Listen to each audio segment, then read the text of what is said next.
कहना जी, आप डॉक्टर भी हैं, समाज सेवी भी हैं, भाजपा के कार्यकर्ता भी हैं। तो चीन ने पहले कोरोना वायरस फैलाया, जिससे हिंदुस्तान की अर्थव्यवस्था भी तड़का गई, और अब वो हिंदुस्तान की जमीन पर कब्जा करना चाह रहा है और हिंदुस्तान की सीमाओं में बढ़ने का प्रवेश करने का मतलब प्रयास कर रहा था। आपका शीर्ष नेतृत्व क्या कर रहा है? देखिए, हमारे यहाँ हिंदुस्तान में एक कहावत है कि जब दीपक बुझने लग जाता है तो फड़फड़ाने लग जाता है। यही हालत है चीन का। चीन अपने जो खोदा हुआ गड्ढा है उसके अंदर खुद फंसने वाला है। वुहान से इन्होंने कोरोना छोड़ा, उनके लैब से वायरस जो है उसका वहाँ से वो हुआ है। इसके बाद उन्हें लगता था कि ये जो WHO है वो भी उससे मिला हुआ है। अभी आप देख रहे हैं कि विश्व का जो भी देश, सभी देश फंड दे रहे हैं WHO को, उसके ऊपर जांच के मांग कर रहे हैं वो लोग, और एक तरफा चीन चारों तरफ से घिरा पड़ा है। तो इसलिए भारत में ही नहीं, उन्होंने पूरे विश्व के अंदर में तबाही मचाने का काम किया है, जो सभी देश इस पर विचार करके और इनके खिलाफ मोर्चा खोल चुका है। इसमें जापान और सारे देश है, पता ही आपको, रोज न्यूज पे चल रहा है। रही भारत की सीमा में घुसने की बात, तो वो किसी तरह से पहले पाकिस्तान को उकसा रहा था, अब नेपाल को उकसाने लग गया।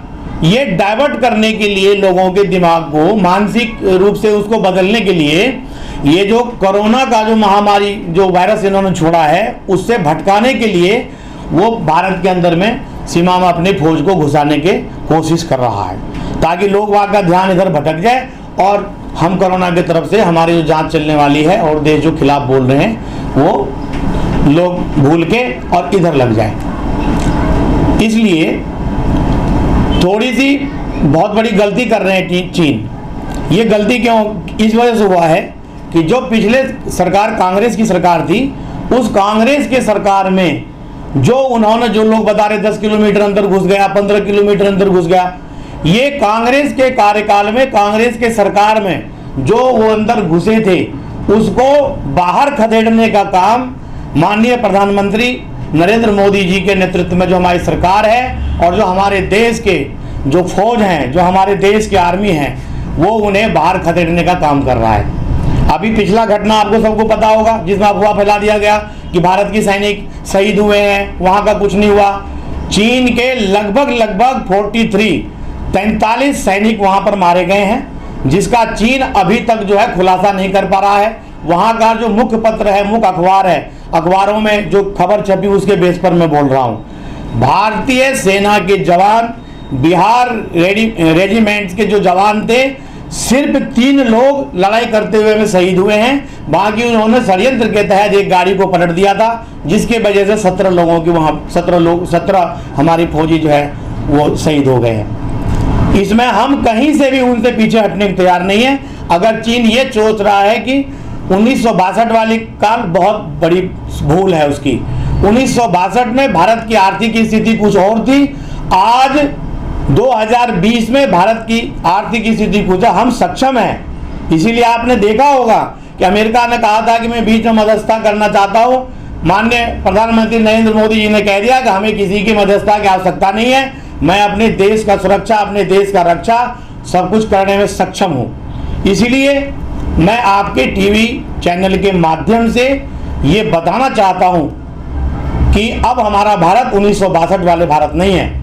हम हर हालत में उनसे लड़ने के लिए सक्षम हैं। और रही भारतीय फौजी के बाद, तो भारतीय फौज अपने सिर पे कफन बांध के भारत माता के जा करके जब लड़ाई लड़ता है, तो वहाँ चीनी अपना हथियार छोड़ के भाग जाता है। ये विश्व में प्रसिद्ध है कि देश के लिए मरना जीना चाहता है, जानता है हमारे देश का फौजी। इसलिए जो कुछ विपक्ष पार्टी हैं, जो फौजी के ऊपर तंज कस रहे हैं, जो फौज के ऊपर आरोप लगा रहे हैं, वो लोग अपने पैर में अपने आप कुल्हाड़ी मार रहे हैं। उसकी मानसिकता चीन की है। अभी पीछे आपने देखा होगा कि कुछ परिवारों ने अपने फंड में, अपने स्वर्गीय पिता के फंड में उन्होंने चीन से जो लिया है, डोनेशन लिया है, जो रकम लिया है, वो भी अब धीरे धीरे खुल के आ रहा है सामने। तो ये सब धीरे धीरे खुल के सामने परत पर रहेगी, क्योंकि एक ईमानदार, कर्तव्यनिष्ठ, देशभक्त इस समय प्रधानमंत्री हमारे नरेंद्र मोदी जी हैं और देश के बारे में 24 घंटे में से 22 घंटे सोचने वाले प्रधानमंत्री है। इसलिए मैं आपके टीवी चैनल से ये देश को, आवाम को, और जो लोग कहीं गलत फहमी में है, जो लोग अफवाहें पे ध्यान देते हुए अफवाह पे ध्यान ना दें। हमारे देश की सरकार, हमारे देश की फौज बढ़िया काम कर रही है, बहुत बढ़िया काम कर रही है। और आप देखिएगा कि जो गिदड़ भभकी चीन दिखा रहे, अपने मुंह के खाएगा और अपने घर को लौट के जाएगा वो। इसलिए इसी बात को यहीं पर मैं अपने वाणी को विराम देता हूं और पुनः आपके टीवी चैनल से मैं देश प्रदेश और अपने समाज के सभी लोगों से, बुद्धिजीवी लोगों से भी ये आता हूं कि पॉजिटिव सोच लेकर चलिए। जो लोग देश से प्यार नहीं करते हैं, जो अपने देश को छोड़कर विदेश की नीति की बात करते हैं, वो लोग न घर के रहते हैं न घाट के रहते हैं। हम भारत माता की जय बोलने वाले लोग, हम भारत माता के लिए जान देने वाले लोग हैं। हमारी पार्टी शहीदों का सम्मान करने वाली पार्टी है, देश की रक्षा करने वाली पार्टी है और हम देश से राष्ट्र हित सर्वोपरि के लिए काम कर रहे हैं। हम पहले इंडिया फर्स्ट है, उसके बाद हम किसी बात की बात करते हैं। इसी को चीन के बहिष्कार के लिए आप अपने देश की जनता को क्या संदेश देना चाहते हैं? मैं डॉक्टर अरविंद सकेला, समाज सेवी, देश प्रदेश सभी आवाम, हमारे देश के नागरिकों, बड़े बूढ़े जवान, सभी से मैं हाथ जोड़कर निवेदन प्रार्थना करता हूं कि चीनी वस्तुओं का, चीन देश से निर्मित सामान जिस पर मेड इन चाइना है, जो चीन से बन के आता हो, उस सामान का बहिष्कार करें। अपने स्वदेश, अपने भारत देश से बना हुआ जो सामान है, आज आप अगर 100 लोग को देखेंगे तो 100 लोग के हाथ में कम से कम 70% लोगों के हाथ में चाइनीज मोबाइल मिल जाएगी।